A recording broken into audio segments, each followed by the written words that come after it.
여러분 안녕히 주무셨습니까? 참 좋은 아침입니다. 오늘 5월 30일 목요일 말씀으로 드리는 오늘의 번제 함께 합니다. 다니엘서 10장 말씀 1절부터 9절까지만 읽습니다. 나머지 21절까지는 여러분이 한번 읽어보시고, 그리고 오늘 이 시작되는 본문은 11장 그리고 마지막 12장까지 내용이 이어지는 부분으로서 다니엘이 받은 네 번째의 환상이 되겠습니다. 1절부터 9절까지 시작. 바사왕 고레스 제3년에 한 일이 벨드사살이라 이름한 다니엘에게 나타났는데 그 일이 참되니 곧 큰 전쟁에 관한 것이라 다니엘이 그 일을 분명히 알았고 그 환상을 깨달으니라. 그때 나 다니엘이 새 이레 동안을 슬퍼하며 새 이레가 차기까지 좋은 떡을 먹지 아니하며 고기와 포도주를 입에 대지 아니하며 또 기름을 바르지 아니하니라. 첫째 달 24일에 내가 힛데겔이라 하는 큰 강에 있었는데 그때 내가 눈을 들어 바라본 즉 한 사람이 세마포 옷을 입었고 허리에는 우바스 숭금띠를 띠었더라. 또 그의 몸은 황옥 같고 그의 얼굴은 번갯빛 같고 그의 눈은 횃불 같고 그의 팔과 발은 빛난 놋과 같고 그의 말소리는 무리의 소리와 같더라. 이 환상을 나 다니엘이 홀로 보았고 나와 함께한 사람들은 이 환상은 보지 못하였어도 그들이 크게 떨며 도망하여 숨었느니라. 그러므로 나만 홀로 있어서 이 큰 환상을 볼 때에 내 몸에 힘이 빠졌고 나의 아름다운 빛이 변하여 썩은 듯 하였고 나의 힘이 다 없어졌으나 내가 그의 음성을 들었는데 그의 음성을 들을 때에 내가 얼굴을 땅에 대고 깊이 잠들었느니라. 오늘 우리가 함께 읽은 말씀 중심으로 변화산 예수, 계시록 예수라는 제목의 하나님 말씀 증거합니다. 변화산 예수, 계시록 예수. 저희 아버지는 이제 고인이 되셨습니다마는 함경도가 고향이십니다. 그리고 자라시기는 만주에서 자라셨습니다. 이제 피난을 나오셨는데 그 피난을 아버지하고 할머니하고 고모만 나오셨기 때문에 친가 쪽으로는 친척이라고는 별로 없습니다. 그래서 저는 할아버지 얼굴도 몰라요. 왜냐하면 할머니가 보따리를 싸가지고 피난을 오시다가 그 보따리를 잃어버리는 바람에 사진도 한 장 갖고 나오지를 못하신 것이지요. 그래서 할아버지나 증조 할아버지에 대해서는 할머니나 아버지의 입을 통해 전달되는 구전을 통해서만 접할 수밖에 없었습니다. 근데 아버지께서 말씀하실 때 그 아버지의 기억 속에서는 아버지의 할아버지, 그러니까 저를 중심으로 말씀을 드리겠습니다. 증조 할아버지에 대한 저희 아버지의 기억은 가장 강한 게 제게 할아버지에 대해서 증조 할아버지가 그 대하시는 태도와 저희 아버지를 대하시는 태도, 그러니까 아들에 대한 태도와 손자에 대한 태도가 너무 다르다고 하는 것이 굉장히 인상적이셨던 것 같아요. 그래서 제가 얼굴도 모르는 저희 할아버지에 대해서는 증조 할아버지께서 무릎을 꿇지 않고 앉는 것 자체를 허락을 안 하셨다 그래요.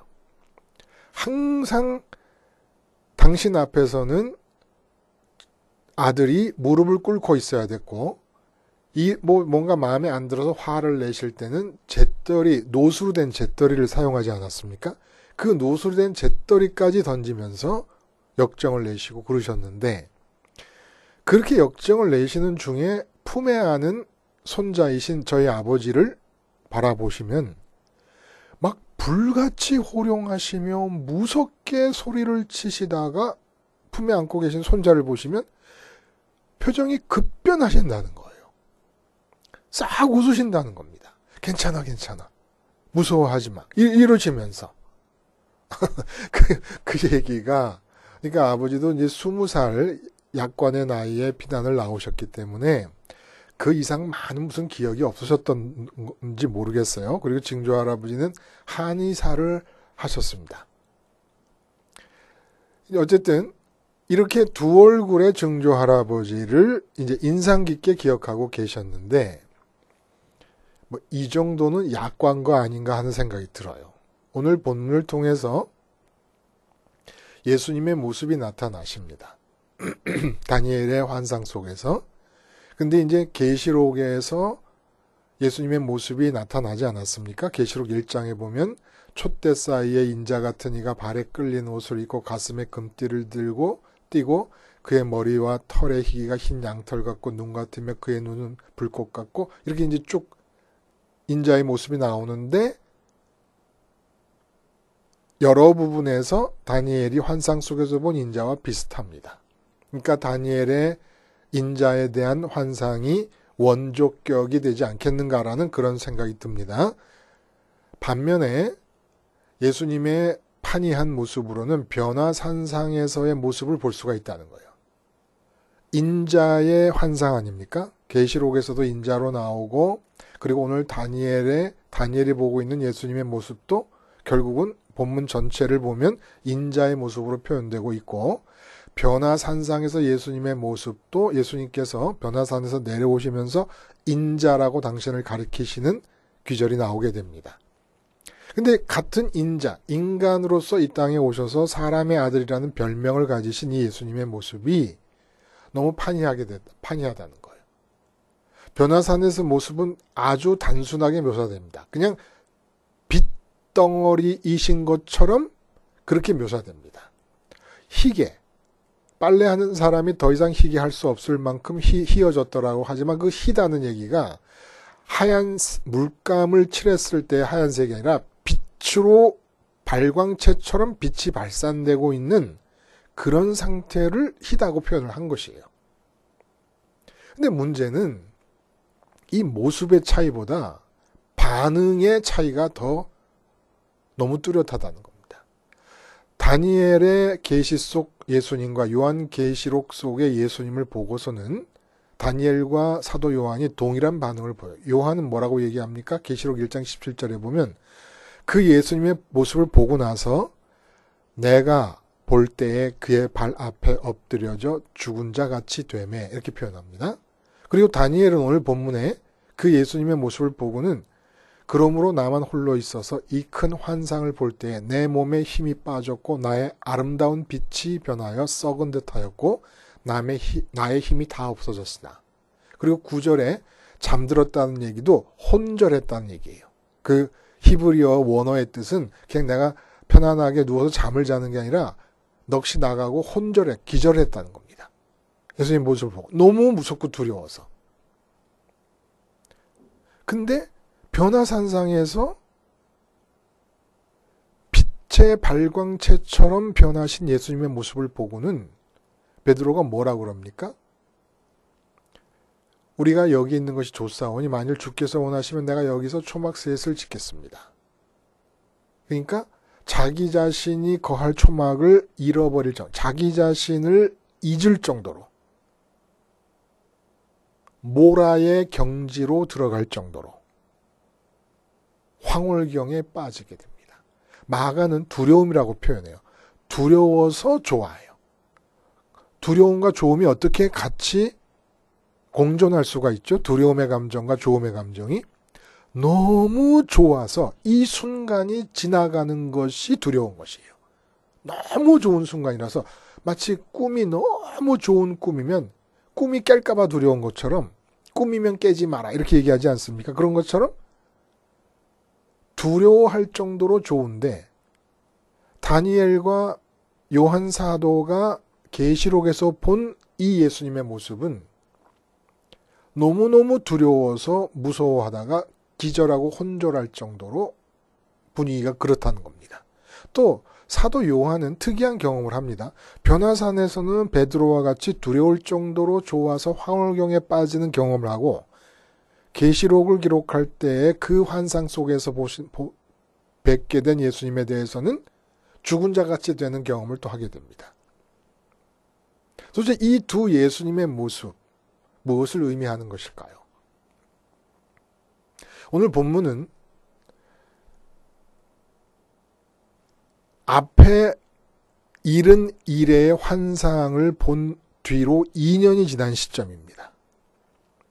그 2년이 지난 시점이라는 것은 이미 포로 귀환의 역사가 일어났어요. 수룹바벨이 1차 포로 귀환자들을 끌고 돌아갔습니다. 그리고 성전을 재건하는데 그 주변의 이방 사람들의 방해로 인해서 성전 재건이 지진부진한 그런 상태에 지금 이 시점이 도달한 거예요.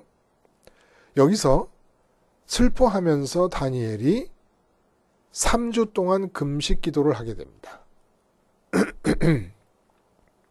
이 금식 기도를 하는 중에 슬퍼하면서 기도를 한다 그러잖아요. 그 슬퍼한 이유가 뭐였을까? 당시 다니엘의 나이는 적어도 90세는 되었을 것으로 추측이 됩니다. 근데 이제 자기의 생애가 얼마 남지 않아서 해방의 역사를 경험하게 된 게 얼마나 기쁘고 감사합니까? 얼마 있으면 이제 죽을 거예요. 근데 민족과 나라의 앞일이 다니엘의 마음속에 암울한 먹구름을 들이옵니다. 우선 포로 귀환의 허락이 떨어졌을 때 돌아간 사람이 너무 그 숫자가 적은 거예요. 70년이 지나면서 바벨론에서 살면서 늘어난 숫자까지 치면 5만 명이 수룹바벨의 인도를 따라서 돌아가는데 그 숫자가 너무 적은 겁니다. 자기는 나이가 90이 돼서 내일 모레 이제 죽을 나이가 됐으니까 돌아가지 못하고 남아있는데 그 상황을 보고 마음에 덜컥 겁이 납니다. 왜 겁이 납니까? 70년 지나는 동안에 이방 나라의 문화와 관습과 풍습에 젖어서 터전을 잡고 살고 있다가 아무리 고국이라 할지라도 지금 돌아가면 황무지와 마찬가지인 상황인 고국으로 돌아가서 예루살렘 성벽을 재건하고 성전을 재건하는 대과업에 참여할 만큼의 여호와 신앙의 열망이 없는 거예요. 뜨거운 신앙이 없는 겁니다. 이 점을 보면서 다니엘이 마음이 녹아내리는 것 같습니다. 완전히 이 이방 문화에 젖어서 이제는 여기에 익숙해져 가지고 살고 있으면서 여호와 하나님께서 대역사를 주관하시면서 허락하신 해방의 역사에 참여하는 자들이 없는 거예요. 너무 적은 거예요. 그리고 두 번째로 멀리서 들려오는 소식을 들으니까 항상 고국에 대해 관심이 있지 않았겠습니까? 성전이 어떻게 지어질까? 성벽이 어떻게 지어질까? 근데 성전을 짓는데 그곳에 자리 잡고 살던 이방인들에 의해서 방해를 받고 성전 재건축의 과정이 지진부진하고 있는 것입니다. 여기서 자기가 생애의 날이 얼마 남지 않은 이 상황에서 나라와 민족에 대한 걱정이 너무너무 큰 것이에요. 내용적으로는 여호와 신앙이 점점 식어가고 있고 외형적으로는 돌아가서 나라를 재건하고 성전을 재건하고 예루살렘 성벽을 재건해야 되는데 이 작업 자체가 아예 첫 단계부터 이방인들의 방해로 인해서 지진부진한 상태에 놓여 있습니다. 주여 불쌍히 여기소서. 이 선민인 이 나라와 이 민족의 앞날이 이렇게 나가다간 어떻게 되겠습니까? 라고 금식을 하며 기도하는 중에 주님께서 나타나셔서 당신의 모습을 계시해 주시는 것입니다. 근데 이렇게 걱정과 염려로 가득 차서 슬픈 마음으로 기도하고 있는 22일 동안이나 금식을 하며 절제하며 기도하고 있는 이 다니엘에게 주신 내일부터 보게 될 이 환상의 내용이 너무 더욱더 암울한 거예요. 이 환상의 내용은 지금 536년인데 다니엘이 이 환상을 본 게 앞으로 300년이 넘도록 오랜 기간 이르기까지의 역사를 간추리고 그리고 그 역사가 안티오쿠스 에피파네스라고 하는 적그리스도가 행할 행동들을 기준으로 제시하게 되는, 뭣도 모르고 제시하게 되는 역할을 하는 이 안티오쿠스 에피파네스라고 하는 헬라 왕에게로 이르는 역사를 다니엘에게 좀 얘기해 주신다는 거예요. 근데 이 안티오쿠스 에피파네스가 뭐 한 사람입니까? 유대 종교를 말살하려고 시도한 사람입니다. 이 사람에게까지 이르는 역사를 앞에도 얘기했는데 또다시 얘기를 지금 해주시겠다는 거예요. 이거 참 다니엘로서는 기가 막히는 거 아닙니까? 근데 이렇게 암울하게 전개될 역사를 펼쳐 보여주시기 전에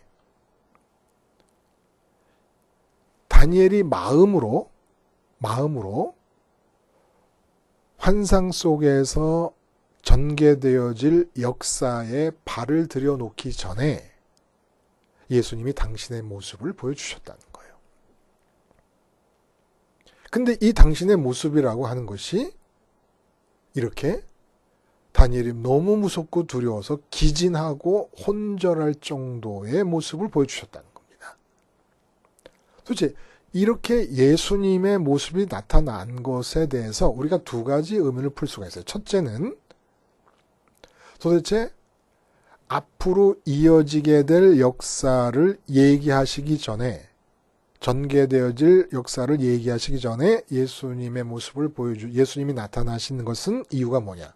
두 번째, 이 예수님의 모습이 어떻게 그렇게 인간으로 오신 예수님의 하나님 되신 모습을 드러내 보여주시는 것인데 변화산의 모습과 다를 수가 있는가? 이 두 가지 의문점에 대해서 답하는 것이 중요할 것 같다는 겁니다.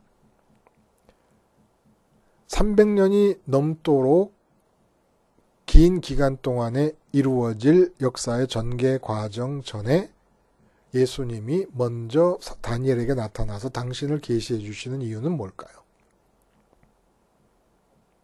지금 다니엘의 마음은 나라와 민족의 운명에 담겨져 있습니다. 이 나라와 민족이 앞으로 어떻게 될 것인가? 여호와 신앙은 쇠락해지고 있고 성전의 건축과 나라 재건의 문제는 처음부터 어려움을 겪고 있는 이 나라와 이 민족은 어떻게 될 것인가? 그래서 나라와 민족이 지금 다니엘의 마음이 들어가 있는 마음 그릇이 돼버렸어요. 이게 슬퍼하는 것이죠. 근데 예수님께서 나타나셨습니다. 그리고 이제 예수님이 나타나신 뒤로는 300년이 넘는 긴 기간 동안에 이 나라와 민족을 둘러싸고 있는 모든 주변국들의 역사 전개 과정이 펼쳐질 것입니다. 그 무슨 뜻입니까? 선민은 앞으로 더더군다나 다니엘에게 지금 얘기하시는 거예요.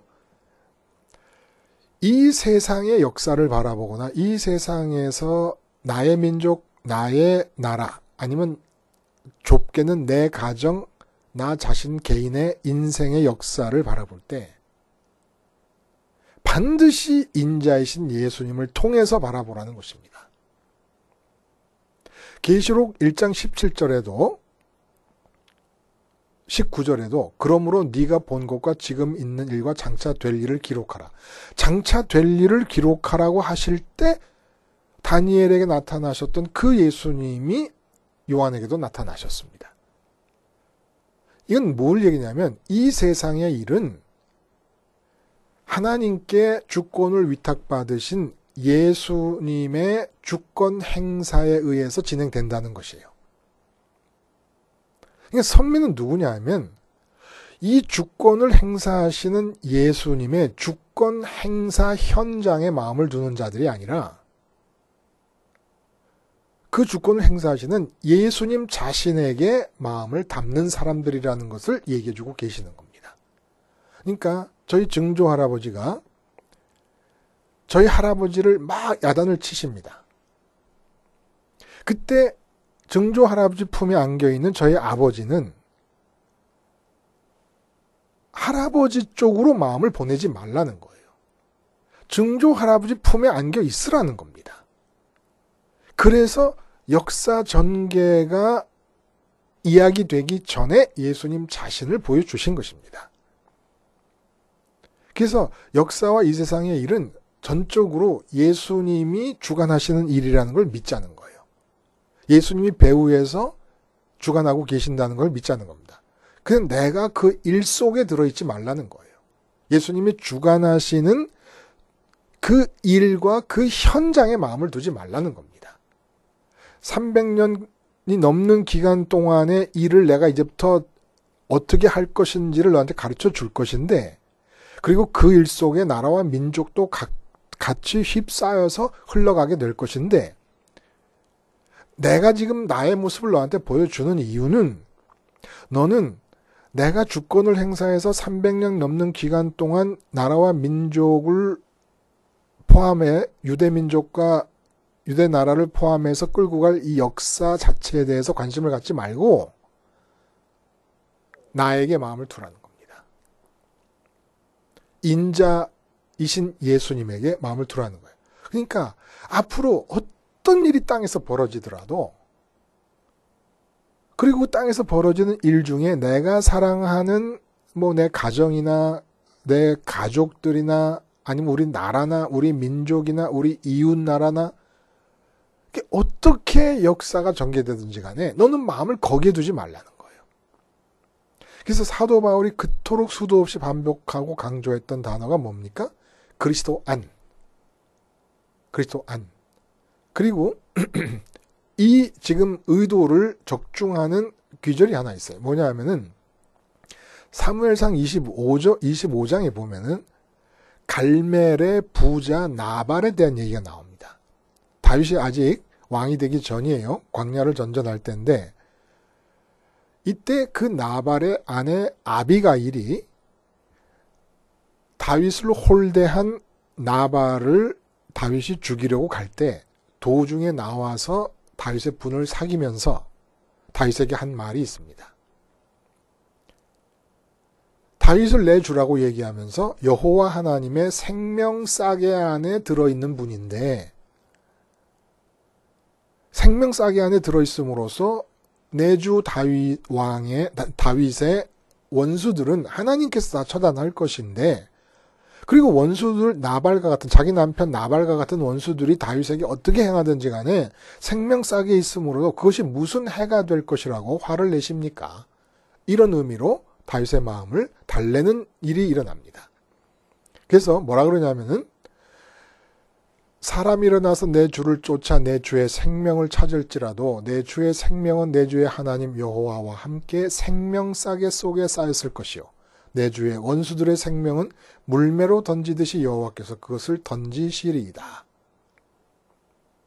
왜 내 마음이 나라와 민족, 작게는 내 가정과 내 자신의 인생의 싸개 안에 들어가 있느냐는 겁니다. 지금 다니엘은 얼마 안 가서 죽을 것이에요. 그리고 죽은 뒤에 300년이나 긴 역사가 전개될 것인데, 그 역사 속에서 나라와 민족이 어떻게 될 것인가를 걱정하면서 나라와 민족을 다니엘의 마음 싸개로 생각해가지고 그 나라와 민족으로 마음을 싸고 있으니 슬픔과 괴로움과 고민이 있을 것이 아니냐는 거예요. 그래서 그 역사를 전개해 나갈 텐데 내가 전개해 나갈 것이니까 너는 어떻게 할 것이냐? 나라는 여호와 하나님이 너를 위해 준비한 생명싸개, 예수님이 생명싸개 아닙니까? 예수라고 하는 이 나라는 생명싸개 안으로 네 마음이 들어와라. 그래서 인자를 보여주신 것이에요. 그래서 예수님께서 14장, 요한복음 14장에 평안을 너희에게 주노니 곧 나의 평안을 너희에게 주노라. 그리고 16장에도 너희로 내 안에서 평안을 누리게 하려 함이라. 무섭고 슬플 수도 있을 앞으로의 민족의 역사, 나라의 역사, 민족을 둘러싸고 있는 주변 나라들과 민족의 역사, 다니엘에게는 핑크빛으로 비춰지지 않을 것이라는 겁니다. 안티오쿠스 에피파네스라고 하는 유대 종교를 말살하려는 왕에게까지 이르는 역사가 핑크빛이 될 수가 없죠. 그러나 예수님은 지금 다니엘에게 그런 역사에 대한 이야기를 해주시기 전에, 왜냐하면 나라와 민족에 대해서 너무 궁금하고 불안하고 슬퍼하니까 민족에 대해 얘기를 해주실 것이면서 선민이란 누구냐? 이 지구 표면 위에 존재하는 나라와 민족을 마음싸개로 생각하는 사람이 아니라 바로 나, 네 앞에 보이고 있는 인자라는 별명을 가진 바로 나를 마음싸개로 생각하는 자들이 선민이다. 앞으로 선민은 내내 나라와 민족을 생각하는 자들이 아니라 나를 생각하여 내 안에 마음이 들어와 있는 자들이고, 그리고 바로 네가 보고 있는 이 모습으로 내가 네가 염려하고 있는 나라와 민족의 역사를 이끌어갈 당사자이다 라는 얘기를 해주시는 것이죠. 그래서 예수님 밖에서는 이 세상을 대하지 말라는 메시지가 담겨 있다는 거예요. 예수님 밖에서는. 그러니까 90이 다 된 이 노인 다니엘이 정말 뼛속에서 우러나는 민족에 대한 책임감을 가지고 여호와 신앙이 약해져가는 모습, 성전 재건이 지진부진한 모습을 보고 민족의 장래를 염려하며 기도할 때 예수님께서 나타나셔서 다니엘에게 전해주시는 메시지는 민족과 나라일지라도 너의 생명싸개는 될 수 없다. 오직 나만이 너의 생명싸개가 될 것이다 라는 것을 가르쳐 주신 거라는 겁니다. 그러면 두 번째 질문을 한번 대답해 보는 거예요. 변화산에서의 예수님을 본 베드로의 반응과 거기에 요한과 야고보도 포함되어 있어요. 그러니까 사도 요한은 두 가지 경험을 다 한 셈이죠. 변화산에서 예수님을 만나기도 했고 계시록 속에 다니엘이 본 그런 예수님을 만나기도 하고. 근데 왜 이렇게 이 큰 환상을 볼 때 내 몸에 힘이 빠졌고 나의 아름다운 빛이 번하여 썩은 듯하였고, 야, 이 표현이 이게 이래도 됩니까? 나의 아름다운 빛이 변하여 썩은 듯했다. 나의 힘이 다 빠져가지고 내가 혼절해버렸다. 왜 이럴까요? 그리고 보면은 이 환상을 다니엘은 보고 혼절하는데 같이 함께 있던 수행원들이 이 환상을 보지도 못해놓고 무서워서 도망을 갑니다. 그러니까 확실히 변화산상에서 예수님의 모습하고는 확연하게 다른 것이에요. 응? 변화산상에서 예수님의 모습은 베드로하고 이 사도 요한과 이 야고보가 너무너무 좋아서 얼마나 좋으면 자기를 망각합니까? 자기가 머물 장막을 생각하지 못할 정도로 좋아서 황홀경에 빠지는 거예요. 그러면 이 두 모습의 차이는 도대체 뭐겠느냐 이런 얘기입니다.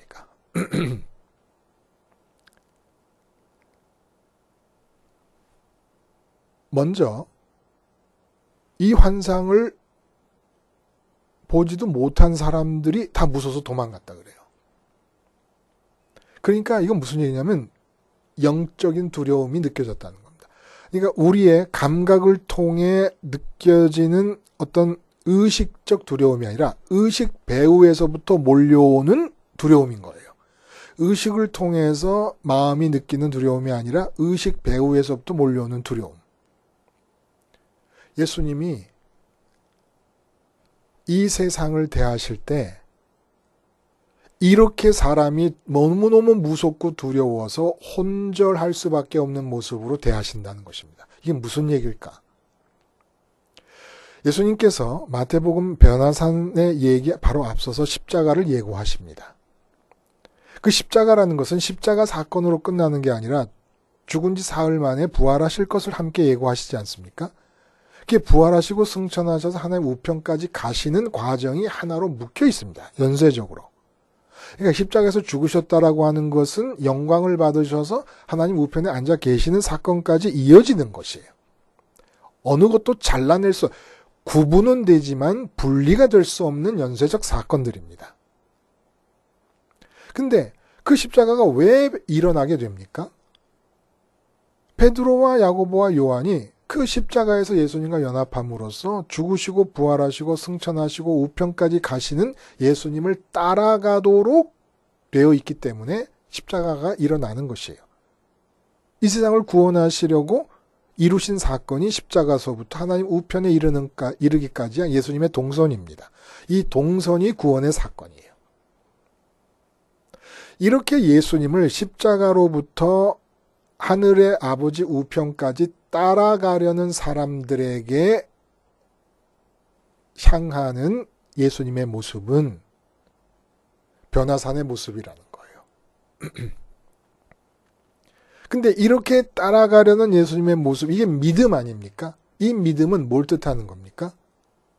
십자가에서 주님과 함께 연합해서 하늘까지 따라가겠다라고 하는 마음을 갖게 되는 이 믿음을 위해서는 반드시 이 세상을 등지고 세상에 대해서 죽는 일이 일어나야만 됩니다. 세상에 대해서 죽지 않은 채로 십자가에 매달려 있을 수는 없어요. 그러니까 죄사함만 얘기하면서 이 세상에 마음이 머물러 있는 상태는 십자가에 매달려 본 적이 없는 상태입니다. 십자가를 교리로 배워가지고 십자가에서 죽음이 죄를 사해 주시는 사건이라는 것을 교리로 배워갖고 자기에게 적용할 뿐이죠. 실제로 죄사함이 일어나고 있지도 않는 것입니다. 죄사함이 일어나려면 십자가에서 연합해서 부활과 승천과 우편까지 따라가야지 이게 믿음이 이루어지는 것이기 때문에, 아니 십자가에서 죽었다는 사람이 예수님을 따라 하늘로 가지를 않고, 그래서 에베소서에서 사도 바울이 하늘에 앉혔다라고 하는 말이 이루어지는 것도 아니고, 땅의 것을 생각하지 말고 하늘의 것을 생각하라는 말도 이루어진 것도 아니고, 십자가의 원수로 행하는 자들과 하지 말라는 말씀이 이루어진 것도 아니고, 계속 십자가의 원수로 행하면서 마음이 땅에 머물러 있다면 복음도 의미가 없는 것이죠. 죄사함이 무슨 교리적으로 배워서 나한테 의미로 내가 죄사함 받았다 한다고 받아지는 것입니까? 예수님을 따라가야, 따라갈 마음으로 십자가에 매달리고 예수님과 연합해야 이 땅에서 지은 죄가 용서받는 것인데, 땅에 머물러 있는 거예요. 땅에 머물러 있는 건 왜 머물러 있습니까? 그리고 왜 십자가에 매달려서 예수님을 따라 하늘로 갑니까? 우리 마음의 필연적인 존재 방식은 채우기 위해서 존재하는 거예요.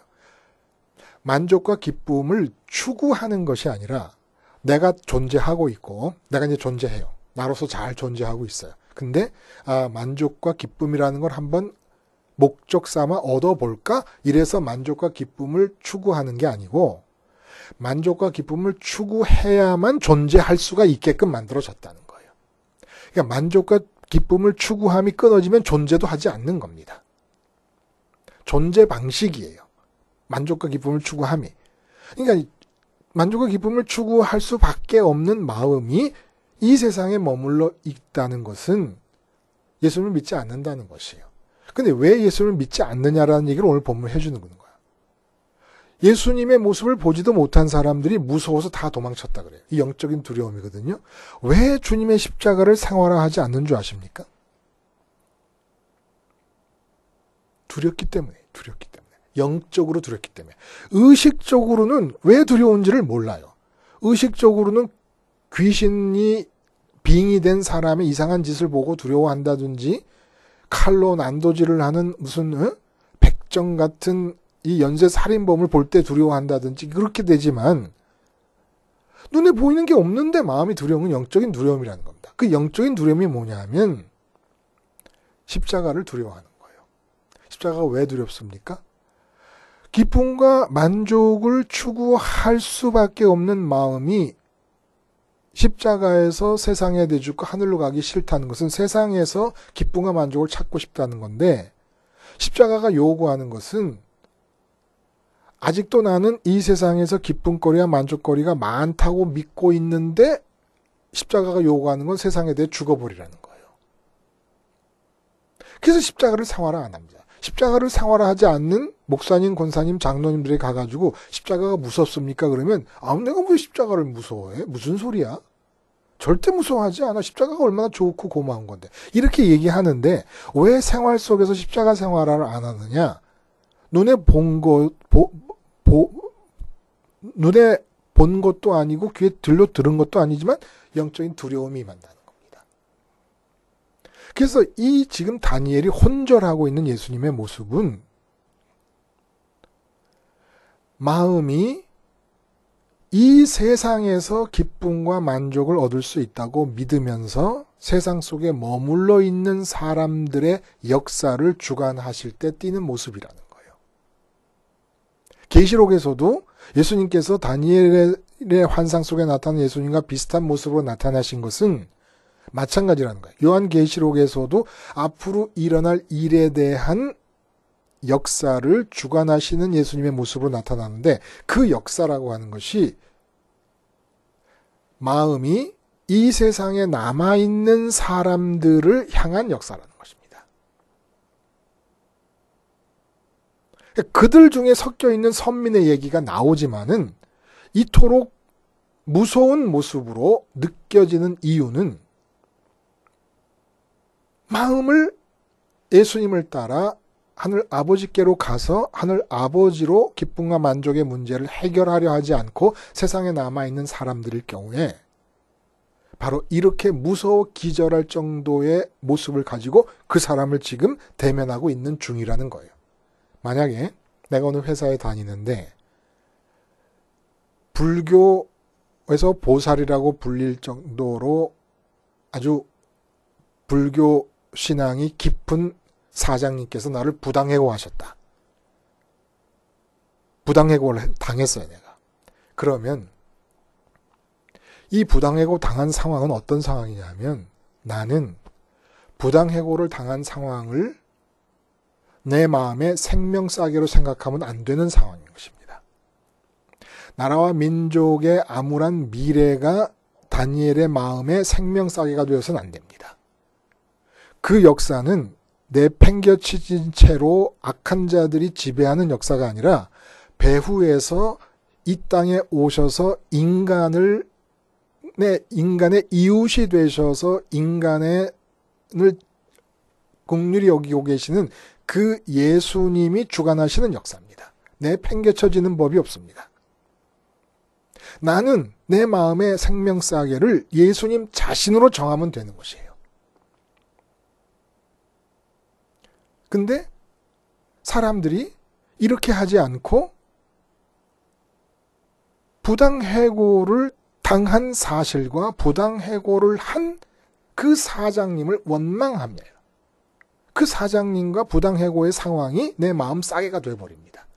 이건 선민이 아니라는 거예요. 선민은 예수님 자신을 마음 싸개로, 예수님께서 뭐라고 그래요? 내 안에서 평안을 누리게 하려 함이라. 너희에게 평안을 끼치노니 세상이 주는 평안과 같지 않다. 세상이 주는 평안은 세상의 평안이 아니라 안정이에요. 안정. 직장이 해고를 당하지 않고 유지되면 안정된 것이죠. 그러나 이 안정은 주님이 주시려는 평안이 아니라는 거예요. 직장이 있거나 없거나 주님이 주시려는 평안은 주님 자신을 내 마음의 생명싸개로 삼으라는 것입니다. 그럼 이제 이 부당해고를 한 이 사람, 마음이 이 땅에 머물러서 십자가를 통해 승천 우편까지 예수님을 따라갈 마음이 전혀 없는 이 사람에 대해서는 그냥 나는 포기하는 것이냐, 나는 포기하는 게 아니라 그냥 포기되어지는 것이냐, 그냥 잊어버려야 되는 것이냐. 잊어버려야 되는 것이지만 다니엘이 지금 보고 너무 무서워서 혼절하게 되는 그 예수님의 모습으로 예수님이 마주대하고 있다는 것입니다. 이 세상에서 마음을 땅에 두고 있는 모든 사람을 향하여, 내 원수까지 포함해서 예수님께서 지금 다니엘이 보고 혼절하고, 그리고 그 환상을 보지도 못한 채로 영적으로 두려움이 몰려와서 마음에 전달되면서 다 도망가 버리는 그런 모습으로 지금 이 세상에서 마음을 두고 사는 사람들, 나의 원수들을 향해 하나님 예수님이 대하고 계신다는 거예요. 근데 그 예수님이 당장 그를 처단하지 않는 이유는 땅에 마음을 두고 있는 그 마음으로부터 발생하는 악이 무르익도록 시간을 주시는 것이고, 또 그들 중에서도 돌아설 자가 있어서 예수님의 십자가와 하나님 우편 자리까지 따라갈 사람들이 늦게나마 사도 바울이 그랬던 것처럼 생길 수 있기 때문에 놔두시는 것뿐이라는 겁니다. 그럼 사도 바울처럼 마음을 돌려서 하늘까지 따라갈 사람이면 내 형제고 자매니까 그 사람을 포용할 수가 있고, 나를 부당해고한 그 사장님, 불교 신도인 그분이 마음을 돌이켜서 사도 바울이 변한 것처럼 변해서 하면 나의 형제가 되고 자매가 될 수 있으니까 내가 그를 미워하면서 괜히 그를 내 마음의 생명사기로 삼을 필요가 전혀 없는 것이고, 그렇지 않다고 하면 역시 그렇게 무서운 예수님께서 그를 마주대하고 있는 것이니까 보기만 해도 혼절하고 기절할 수밖에 없이 무서운 그 예수님.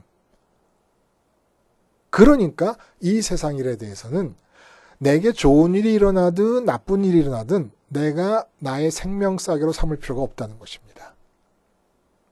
선민이 누구냐?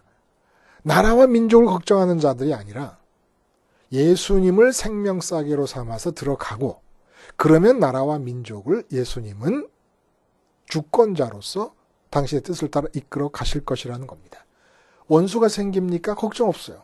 이 아비가일이, 나발의 부인 아비가일이 얘기한 것처럼 원수가 나를 쫓을지라도 예수님께서 물매로 돌을 던지듯이 이 세상에서 던지거나 지옥으로 죽고 나서 던지거나 하여간 던져버릴 것입니다. 그리고 이미 그들이 이렇게 보기만 하면 오금을 피지 못할 무서운 예수님을 마주대하고 있는 중인 것이에요. 그것만으로도 충분히 벌이 되고 있는 중입니다. 십자가 생활아? 왜 안 합니까? 전 깜짝 놀란 거예요. 제 자신이 깜짝 놀란 거예요. 성경을 보니까 아니 십자가 생활화를 안 할 수는 없는 거더라고요. 이게 안 하고는 못 배기는 게 신앙생활이더라는 겁니다. 문자대로 날마다 죽는다라든지 예수님의 죽음을 짊어지고 다닌다라든지 하는 것을 문자대로 발견하지 않더라도 신앙생활 자체가 십자가 생활하지 않고는 못 배기는 그런 사건인데 그걸 안 하고 있었더라는 거예요. 왜? 영적인 두려움 때문에. 십자가가 모든 세상 것을 다 뺏어가는 줄 아는가. 그 두려움 때문에 마음을 주님께 돌리면 변화산의 주님을 만나게 되는 겁니다. 세상 것 아무것도 원하지 않을 만큼 좋은 예수님을 만나게 된다는 것이죠. 그렇지 않으면 이렇게 무서워 혼절할 수밖에 없을 예수님을 마주 대하며 살아가고 있는 중이라는 것입니다. 기도하시겠습니다. 하나님 아버지, 십자가 생활화를 통해 변화산의 예수님을 바라보며 살게 하시고 다니엘의 환상 속에 나온 예수님을 마주 대하는 모든 자들을 향하여 긍휼히 여기는 마음으로 함께 살게 해 주시옵소서. 예수님의 이름으로 기도드리옵나이다. 아멘.